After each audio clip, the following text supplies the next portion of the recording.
கடந்த 10 ஆண்டுகளாக வக்ஃபு வாரியத்தில் எந்த ஒரு நல்ல மாற்றங்களும் மக்கள் நலனுக்கான திட்டங்களும் செயல்படவில்லை. அதே டீமை இப்போ திரும்பவும் செலக்ட் பண்ணியிருக்காங்க. உருது பேசுகிற கம்யூனிட்டிக்கு எந்த ஒரு ஆப்பர்ச்சுனிட்டியும் கிடைக்க மாட்டேங்குது. அரசு பணிகளில் நிறைய இடத்துல community members social workers allocate பண்ணுறாங்க. பட் அது என்னன்னா அந்தந்த ஒரு கட்சி மெம்பரை தான் செலக்ட் பண்ணுறாங்க தவிர என்ஜிஓலேருந்து எத்தனையோ பேர் நல்ல விஷயங்களை பண்ணிட்டு நல்ல முன்னேற்றத்துக்காக மக்களுக்காக உழைக்கிறவங்க ரெகக்னேஷன் பண்ணுறதில்ல. வக்ஃப் போர்டில் நாங்கள் பழைய டீம் வேண்டாம். இப்போ சார் மாற்றம் தானே கேட்குறாரு. எல்லாமே புதுசாக இருக்கும்போது வக்ஃப் போர்டில் மட்டும் ஏன் பழைய டீமை போடுறீங்க? எல்லா ஃபெசிலிட்டிஸும் அரசில் இருக்கிற எல்லா பொறுப்புகளையும் தமிழ் ஸ்பீக்கிங் முஸ்லீம் தான் இருக்காங்க. நீங்கள் உருது ஸ்பீக்கிங்க்கும் அதர் ஷியா இருக்காங்க, முஸ்லீம்ஸ், போரா முஸ்லீம்ஸ், எல்லாருக்கும் ஈக்குவலாக நீங்கள் ஆப்பர்ச்சுனிட்டி கொடுங்க. இங்கே வெளிநாடுகளில் அவங்களுக்கு கொடுக்குற சோஷியல் ஒர்க்கர்ஸ்க்கு நிறைய ஆப்பர்ச்சுனிட்டி கிடைக்குது. கவர்மெண்ட்டில் இருக்கட்டும் சரி, பார்லிமெண்ட்டில் அட்வைசராக இருக்கட்டும் சரி. ஆனால் இங்கே இந்தியாவில் யாருமே ரெகக்னேஷன் பண்ணுறதில்ல. ஆனால் எந்த ஒரு பிரச்சனைனாலும் நாங்கள் தான் நிற்கிறோம். முன்னாடி எல்லாமே காமிக்கிறாங்க ஷோ சார். முன்னாடி எல்லாம் ஷோக்கு காமிக்கிறாங்க. உள்ளே நீங்கள் பார்த்தா தானே சார் தெரியும். உங்களுக்கு வீடியோ வேணுமா இல்லை மக்களுடைய அதிருப்தியோடைய வீடியோஸ் வேணுமா சொல்லுங்கள், நான் எடுத்து கொடுக்குறேன். வணக்கம். மாண்புமிகு முதலமைச்சர் விஜய் சார் அவர்களுக்கு மக்கள் பாதை இயக்கம் சார்பாக 3 கோரிக்கைகளை முன்வைத்துள்ளோம். கடந்த 10 ஆண்டுகளாக வக்ஃபு வாரியத்தில் எந்த ஒரு நல்ல மாற்றங்களும் மக்கள் நலனுக்கான திட்டங்களும் செயல்படவில்லை. அதே டீமை இப்போ திரும்பவும் செலக்ட் பண்ணியிருக்காங்க.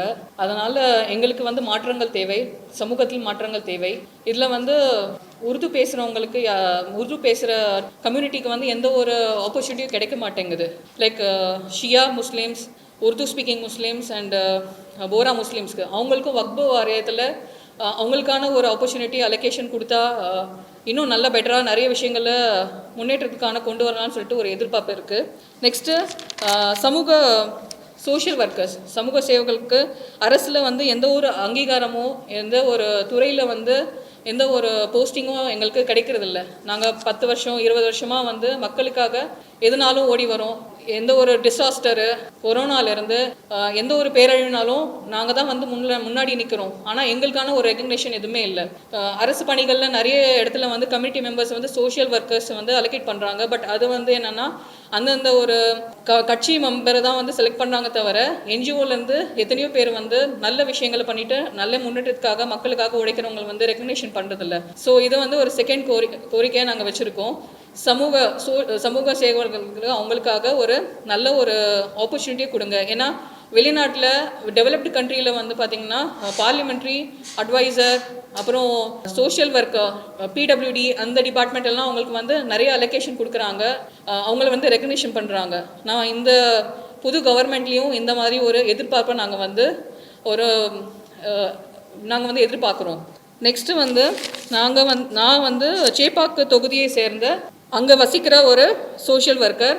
கடந்த 2 வருஷங்களாக அங்கே இருக்கிற பிரச்சனைகளை நான் உதயநிதி ஸ்டாலின் சார் அவர்களை அப்ரோச் பண்ணதுக்காக ரொம்ப முயற்சித்தேன். பட் எனக்கு இப்போ வரைக்கும் எந்த ஒரு எல்லா விஷயங்களும் தடை பண்ணிட்டு தான் எனக்கு ஸ்டாப் பண்ணாங்க தவிர யாருமே முன் எனக்கு ஒரு அப்பாயின்மெண்ட் கொடுக்குறதோ எதுவுமே எனக்கு சப்போர்ட் பண்ணலை.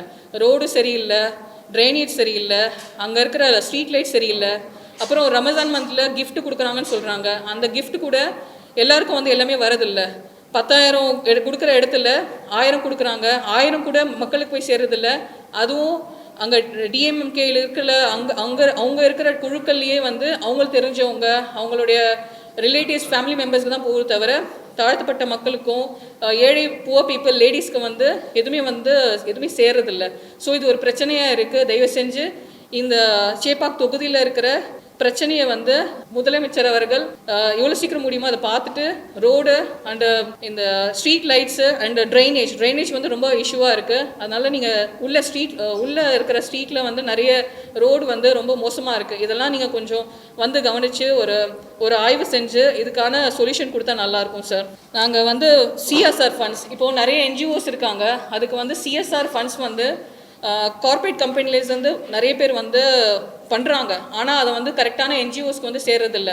இதனால் நிறைய பேருக்கு உறவுகள் ட்ரஸ்ட்டு, ஸ்வாட்டு, நெக்ஸ்ட்டு நிறைய மக்கள் பாதை, இவங்கெல்லாம் நிறைய விஷயங்கள் புவர் பீப்புளுக்கு பண்ணணும்னு நினைக்கிறாங்க. ஆனால் சரியான ஃபண்ட்ஸ் இல்லாதனால, சரியான இடத்துல எங்களை சேராதனால சிஎஸ்ஆர் ஃபண்ட்ஸு நாங்கள் ஒன்றும் ஃபர்தராக நிறைய பணிகளை செய்கிறதுக்கு எங்களால் பண்ண முடியல. அதனால் இதுக்காக ஒரு கமிட்டி, சிஎஸ்ஆர் ஃபண்ட்ஸ்க்காக ஒரு கமிட்டி வச்சு அரசு ஒரு கரெக்டான ஜென்யூனான என்ஜிஓ வந்து செலக்ட் பண்ணி அவங்களுக்கு இந்த ஃபண்ட்ஸ் அலோகேஷனில் ப்ராப்பராக ஹெல்ப் பண்ணாங்கன்னா நிறைய விஷயங்களை விமென் எம்பவர்மெண்ட்காக பண்ணலாம். அண்ட் மெயினாக வந்து இப்போது வக்ஃப் போர்டில் விமென்ஸ்க்கான அலோகேஷன் இல்லை. ஒன்று எம்பி மகளாக இருக்கணும், இல்லை பேக்ரவுண்ட் வந்து பொலிட்டிக்கல் பேக்ரவுண்டாக இருக்கணும், அவங்களுக்கு மட்டும்தான் வந்து ஒரு கமிட்டி மெம்பரோ அந்த மாதிரி ஒரு ஆப்பர்ச்சுனிட்டி கிடைக்குது. சாதாரணமாக நான் இப்போ 10 வருஷமாக சோஷியல் ஒர்க் பண்ணிகிட்ருக்கேன். நான் நினச்சா அதில் வந்து என்னால் வர முடியாது, ஏன்னா எனக்கான பேக்ரவுண்ட் இல்லை. ஸோ இந்த கவர்மெண்ட்டில் நாங்கள் வந்து எதிர்பார்க்குறது என்னென்னா, ஒரு காமன் பீப்புளுக்கும் ஆப்பர்ச்சுனிட்டி கிடைச்சி நாங்களும் வந்து மக்களுக்கு சேவை செய்யணும் நினைக்கிறோம்.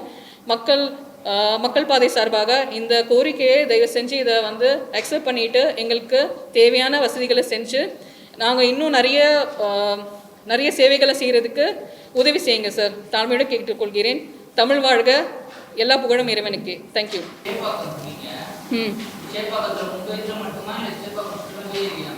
இல்லை, சில ஏரியாஸில் வந்து இல்லை. இப்போ நாங்கள் இருக்க ஏரியாவில் வந்து ட்ரைனேஜ் ப்ராப்பராக இல்லை, அண்டு ரோடு வந்து எதுவுமே சரியில்லை. நெக்ஸ்ட்டு வந்து இப்போ கிஃப்ட் சொல்கிறாங்கல்ல, கிஃப்ட்டுக்கு வந்து ஒன்று நீங்கள் மெம்பராக இருக்கணும், டிஎம்கேல மெம்பராக இருந்தால் மட்டுமே தான் கொடுப்பாங்கன்னு அப்படின்னு சொல்கிறாங்க. ஆனால் அதை வந்து நிறைய பேருக்கு ரிஜிஸ்டர் பண்ண தெரியல. இப்போது அப்போனா நீங்கள் வந்து இது வந்து அங்கே இருக்கிற வட்ட செயலாளர்கள் அப்புறம் எம்எல்ஏ ஆஃபீஸில் இருக்க டீம் தான் பண்ணுறாங்க. இப்போ நான் வந்து என்ன சொன்னேன்னா, நீங்கள் வந்து உறுப்பினர்கள் மட்டும்தான் கொடுக்குறதா இருந்தால் நீங்கள் எதுக்கு ஒவ்வொரு தெருவும் வந்து 10 கொடுக்குறீங்க? நீங்கள் உங்கள் உறுப்பினர்கள் நீங்கள் ஃபோன் பண்ணி கூப்பிட்டு உங்கள் டிஎம்கே ஆஃபீஸில் கொடுக்கலாமே. அதை விட்டுட்டு நீங்கள் நடுவில் எல்லோரும் வரீங்க. இப்போ மக்கள் என்ன பண்ணுறாங்க, லோவர் மிடில் கிளாஸ் பீப்புள் இப்போ ஏதாவது கிஃப்ட்னாலே ஓடி வராங்க. அதில் வந்து மெயினாக லேடிஸ், குழந்தைங்க, வயசானவங்க எல்லோரும் வந்து இடிபட்டு, நான் என் கண் முன்னாடி பார்த்துருக்கேன், அடிபட்டு நிறைய விஷயங்கள் நடந்திருக்கு. இதை எதுவுமே வந்து வெளியில் கொண்டு வரதில்லை. நான் இதை தட்டி கேட்டு கிட்டத்தட்ட 400 பேர்கிட்ட நான் வந்து எழுதி வாங்கியிருக்கேன். 400 பேரோட கான்டாக்ட் நம்பர் அவங்க சைன் போட்டு கொடுத்துருக்காங்க. இதை வந்து கொண்டு போய் 1 வருஷமாக நான் வந்து ட்ரை பண்ணிகிட்டு இருக்கேன். இதை வந்து யாருமே ஒரு பொருட்படுத்தலை. உதயநிதி ஸ்டாலின் சாரோடைய பிஏ வரைக்கும் நான் ரீச் அவுட் பண்ணேன். எம்எல்ஏ ஆஃபீஸ்லேயும் போனேன், வட்ட செயலாளர்கிட்டையும் போனேன். யாருமே வந்து இது பொருட்படுத்தலை. எல்லோரும் வந்து இக்னோர் பண்ணிட்டு விட்டுட்டாங்க. ஸோ அதனால் இங்கே இருக்கிற தொகுதியில் இருக்கிற மக்களுக்கு வந்து நாங்கள் ஏதாவது நல்லது பண்ணணும்னு நினைக்கிறோம். Even other என்ஜிஓஸும். பட் இங்கே ஜமாத் கமிட்டியில் நாங்கள் எல்லாமே சொன்னாலும் யாரும் வந்து எந்த ஒரு இனிஷியேட்டிவ் எடுக்கல சார். அதனால் ஏதாவது நல்ல இனிஷியேட்டிவ் இந்த கவர்மெண்ட் எடுத்தால் it will be helpful for us sir. இன்னும் அதிகமாக நிறைய விஷயங்கள் நாங்கள் சேர்ந்து மக்களோட நாங்கள் இன்னும் பெட்டர்மெண்ட்காக ஒர்க் பண்ணுவோம் சார். வாய்ப்பு கொடுத்தா எங்களுக்கு வந்து எனக்கு மிக்க நன்றி. ஏன்னா இப்போது எங்களுக்கு அதுக்காக தான் வெயிட் பண்ணியிருக்கோம். அதுவும் நாங்கள் ஒரு 2 வீக்ஸ் தான் நான் ட்ரை பண்ணிகிட்டு இருக்கேன். சாரை மீட் பண்ணிவிட்டு இது விஷயமா நாங்கள் வந்து கொண்டு போகணும். ஃபர்ஸ்ட் ஆஃப் ஆல் இப்போ வக்ஃப் போர்டு விஷயமாக தான் எங்களுக்கு ரொம்ப அதிருப்தியில் இருக்கும். ஏன்னா வக்ஃப் போர்டில் வந்து நாங்கள் பழைய டீம் வேண்டாம். இப்போது சார் வந்து மாற்றம் தானே கேட்குறாரு. எல்லாமே புதுசாக இருக்கும்போது வக்ஃப் போர்டில் மட்டும் ஏன் பழைய டீமை போடுறீங்க? எனக்கு இங்கே அதுவும் இங்கே பிரச்சனை என்னென்னா, தமிழ்நாட்டில் உருது ஸ்பீக்கிங்க்கு தமிழ் ஸ்பீக்கிங் 2 பேரும் ஒரே ரேஷியோவில் இருக்காங்க. இப்போது எல்லா ஃபெசிலிட்டிஸும் அரசில் இருக்கிற எல்லா பொறுப்புகளையும் வந்து தமிழ் ஸ்பீக்கிங் முஸ்லீம் தான் இருக்காங்க. நான் வந்து எல்லோரும் முஸ்லீம் தான், நாங்கள் எந்த ஒரு லாங்குவேஜ்க்கும் அகெயின்ஸ்ட் இல்லை. பட் நீங்கள் வந்து உருது ஸ்பீக்கிங்க்கும் அதர் ஷியா இருக்காங்க, முஸ்லீம்ஸு, போரா முஸ்லீம்ஸ், எல்லாருக்கும் ஈக்குவலாக நீங்கள் வந்து ஆப்பர்ச்சுனிட்டி கொடுங்க. ஏன்னா அவங்க யாருமே வந்து அந்த இதில் போஸ்டிங் வரமாட்டுறாங்க. இப்போ வரவங்களே வந்தாங்கன்னா ஃபஸ்ட்டு நடந்த தப்பில் வந்து மறைக்கப்படும். நெக்ஸ்ட்டு வந்து இம்ப்ரூவ்மெண்ட் பண்ணுறதுக்கான ஒரு வாய்ப்பு வந்து கிடைக்காது சார். இப்போது என்க்ரோச்மெண்ட் பிளேசஸ் ப்ராப்பர்ட்டிஸ் இருக்குது. இப்போது ஆஸ் பர் சென்ட்ரல் கவர்மெண்ட்டில் 66,000 இடத்துக்கான வேல்யூ ப்ராப்பர்ட்டிஸை வந்து லிஸ்ட் அவுட் பண்ணியிருக்காங்க. இந்தியாவிலே வந்து 3வது பிளேஸில் இருக்கோம் நாம் வக்ஃப் போர்டு ப்ராப்பர்ட்டிஸில். அந்த 66க்கான என்ன நீங்கள் பண்ண போகிறீங்க எதுவுமே வந்து யாரும் ஷேர் பண்ணுறதில்ல. எங்களுடைய எக்ஸ்பெக்டேஷன் என்னென்னா, நீங்கள் வக்ஃப் போர்டில் இத்தனை ப்ராப்பர்ட்டிஸ் இருக்குது, இந்த ப்ராப்பர்ட்டிஸை வந்து நீங்கள் லிஸ்ட் அவுட் பண்ணுங்கள். என்னென்ன ப்ராப்பர்ட்டிஸ் வந்து என்னென்ன கேஸ் வந்து சார்ட் அவுட் பண்ணியிருக்கீங்க, என்னென்ன பண்ணலை. நிறைய இப்போது ராணிப்பேட்டை, ஆற்காடு அந்த சைட்லலாம் நான் போய் விசிட் பண்ணியிருக்கும் போது வக்ஃப் போர்டில் அலோகேஷன் பண்ண இடத்துக்கு வந்து இபிஏ வராமலாம் இருந்திருக்காங்க. ஸோ அந்த மாதிரி இஷ்யூஸ்லாம் இருக்குது. நீங்கள் வந்து இப்போ வரைக்கும் வக்ஃப் போர்டில் அலோகேஷன் பண்ண ஃபண்ட்ஸில் வந்து ஆஸ் பர் வக்ஃப் போர்டு வாரியம் அவங்களுக்கு வந்து நீங்கள் என்ன பண்ணணுன்னா கோல்டு ஸ்டோரேஜ் இருக்குது. இந்த கான்செப்ட் வந்து யாருக்குமே தெரிய மாட்டேங்குது. கோல்டு ஸ்டோரேஜ்க்காக central government and state government funds allocation பண்ணியிருக்காங்க. அதுக்கான எந்த ஒரு இனிஷியேட்டிவும் எடுத்ததில்லை. எத்தனை நீங்கள் ஹாஸ்பிட்டல் கட்டியிருக்கீங்க வக்ஃப் போர்டில் இருந்து மக்களுக்காக? இத்தனை வருஷமா, 10 வருஷமா எத்தனை ஸ்கூல்ஸ் எஜுகேஷன் இன்ஸ்டிடியூஷன் பண்ணியிருக்கீங்க? இதெல்லாம் வந்து கேள்விக்குறியாக இருக்குது. நீங்கள் வந்து வர ஃபண்ட்ஸில் என்னென்ன பண்ணியிருக்கீங்கன்னு ஓப்பனாக வந்து, because it is public property, அதனால் நீங்கள் இது ஓப்பனாக லிஸ்ட் அவுட் கொடுங்க. இல்லைன்னா விஜய் சார்கிட்ட இதை வந்து கொண்டு போய் கொடுங்க. நீங்கள் பழைய கவர்மெண்ட்டுக்கும், ஏன்னா 10 வருஷமாக இந்த பிரச்சனை போயிட்டு தான் இருக்குது. நீங்கள் ஏடிஎம்கேல பழைய கவர்மெண்ட்டுக்கும் இப்போ டிஎம்கே கவர்மெண்ட் என்ன நீங்கள் முன்னேற்றத்தை கொடுத்துருக்கீங்க அதை நீங்கள் சொல்லிவிட்டு, இப்போது இந்திய முஸ்லீம் வந்து அவங்க வந்து இப்போது பொறுப்பேற்றிருக்காங்க. இதே தான் ஃபஸ்ட்டும் அவங்களும் இருந்தாங்க. அவங்க என்ன பண்ணிட்டாங்க? அதனால் நிறைய யங்ஸ்டர்ஸ் இருக்காங்க, அட்வொகேட்ஸ் இருக்காங்க, நிறைய சோஷியல் ஒர்க்கர்ஸ் இருக்காங்க. அவங்கள வந்து ஒவ்வொரு கமிட்டி மெம்பராக நீங்கள் போட்டிங்கன்னா கண்டிப்பாக வந்து நிறைய விஷயங்களை, புது புது விஷயங்களை வந்து டெக்னாலஜி யூஸ் பண்ணி அவங்க இது பண்ணுவாங்க. நாங்கள் வந்து நான் ஒர்க் போர்டில் வந்து சோஷியல் ஒர்க்கராக ஒர்க் பண்ணிட்டு இருக்கும்போதே நான் வந்து நிறைய ஐடியாஸ் கொடுத்துருக்கேன். லைக் ஆப்பை நீங்கள் வந்து ஒரு ஆப் டெவலப் பண்ணுங்கள். ஆப்பில் வந்து இருக்கிற இமாமு நிறைய பேர் ஊரில் வில்லேஜில் இருக்கிறவங்கலாம் வந்து அவேர்னஸ் இல்லை. ஆக்சுவலி ஒர்க் போர்ட்லேயே வந்து நிறைய ஸ்கீம்ஸ் இருக்குது. அவங்களுக்கு ஸ்கூட்டி வாங்கி கொடுக்குறது, லோன் அரேஞ்ச் பண்ணுறது, வட்டியில்லா கடன், நிறைய ஸ்கீம்ஸ் இருக்குது. அதெல்லாம் கூட யாருக்குமே அவேர்னஸ் இல்லை. ஸோ இந்த அவேர்னஸை வந்து க்ரியேட் பண்ணுங்கள். இதுவே வந்து சின்ன சின்ன விஷயங்களே நம்ம எதுவுமே பண்ண மாட்டோம். எத்தனை ஸ்கூல்ஸ் கட்டியிருக்காங்க, எத்தனை எஜுகேஷன் பண்ணியிருக்காங்க. ஸோ இதுதான் வந்து நம்மளுடைய பிரச்சனையே.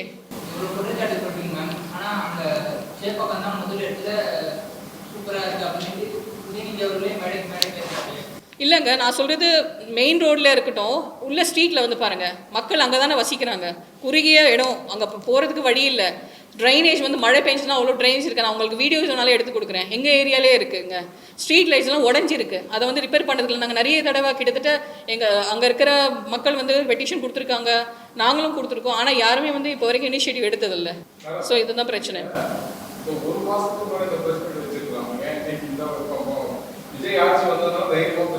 ஆமாங்க, ஏன்னா என்ன வந்து நான் வந்துடுச்சு. அச்சுறுத்தல் என்னன்னா, அங்கே பழைய அரசுடைய டிஎம்கே ஆட்சியுடைய அங்கே இருக்கிற லோக்கல் ஆட்களே வந்து என்னை வந்து ஸ்ட்ரீட்டில் துரத்தி விட்டாங்க. நான் பண்ணக்கூடாதுன்னு இந்த லிஸ்ட்டு 400 பேருடைய லிஸ்ட்டு எடுத்துகிட்டு இருக்கும்போதே மக்களுக்கு வந்து அந்த கிஃப்ட் கிடைக்கல, ரமதான் கிஃப்ட் எதுவுமே கிடைக்கல. அதனால் நாங்கள் வந்து லிஸ்ட் எடுத்துகிட்டு இருக்கும்போது அவங்க என்ன பண்ணாங்க, நீங்கள் எங்கள் ஸ்ட்ரீட்டில் வந்து நீங்கள் எடுக்கிறதுக்கு யார், எங்களுக்கு தெரியும்.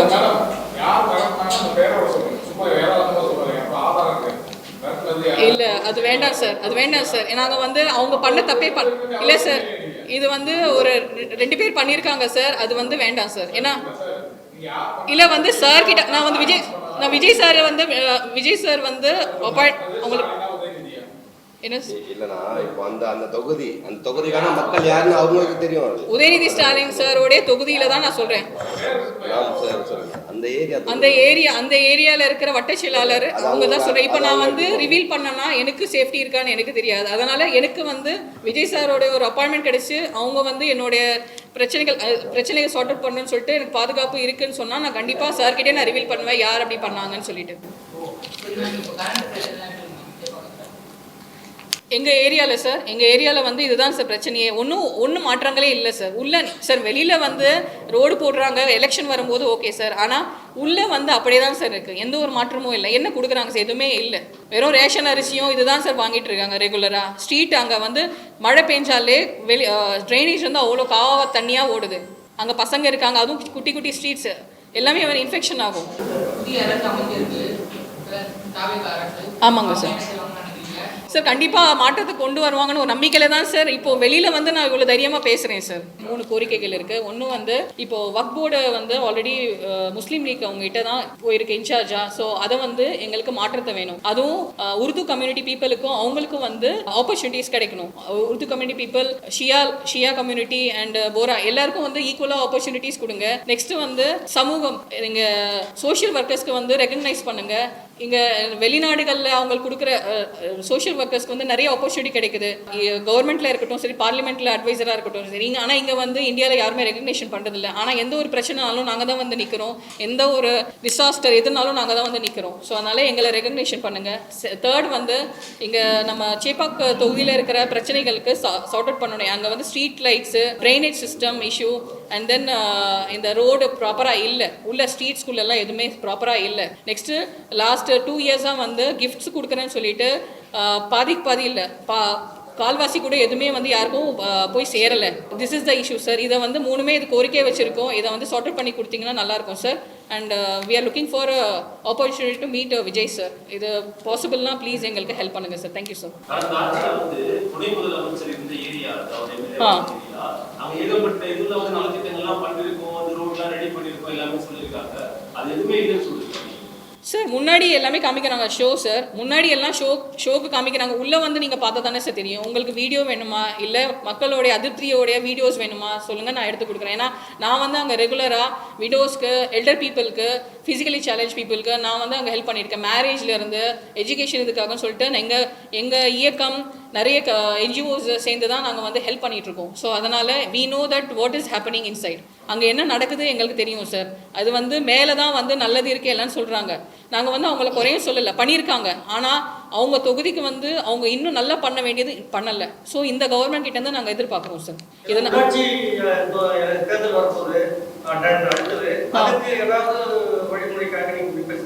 வழிமுறை இல்லை சார். நான் வந்து சோஷியல் ஒர்க்கர் சார். நான் வந்து எந்த ஒரு எதிர்பார்ப்பும் எதுவுமே இல்லை சார். நமக்கு வந்து மக்கள் இல்லை சார். ஃபஸ்ட்டு நம்மளை சுற்றி இருக்கிறது ஒழுங்காக இல்லைன்னாவே அதுவே ஃபஸ்ட்டு சார்ட் அவுட் பண்ண முடியலன்னா அதை தாண்டி எங்கே சார் போகிறது சொல்லுங்களேன். ஏன்னா வந்து நான் ஃபிசிக்கலி சேலஞ்ச் பீப்புளுக்கு நிறைய பேருக்கு வெளியூருங்கள்லாம் போய் பண்ணுறேன். இப்போது எனக்கு வந்து என்ன ஒரு என்ன சொல்கிறது, ஒரு பிரச்சனை என்னென்னா நம்ம இருக்கிற இடத்துக்கே வந்து நம்ம ஒன்றும் பண்ண முடியலையே, பக்கத்தில் எங்கே போய் நான் பண்ணுறது. ஏன்னா ஃபஸ்ட்டு இங்கே இருக்கிற சுற்றி இருக்கிறவங்களே வந்து சப்போர்ட் பண்ணலை சார். எது போனாலும் நாங்கள் வட்டச்செலர் போங்க, அவங்க போனால் அவங்க வந்து இல்லைங்க நல்லா தான் இருக்குன்னு சொல்லிட்டு எங்களுக்கு வந்து த்ரெட்டனிங் தான் பண்ணாங்க தவிர எந்த ஒரு சப்போர்ட்டும் பண்ணல சார்.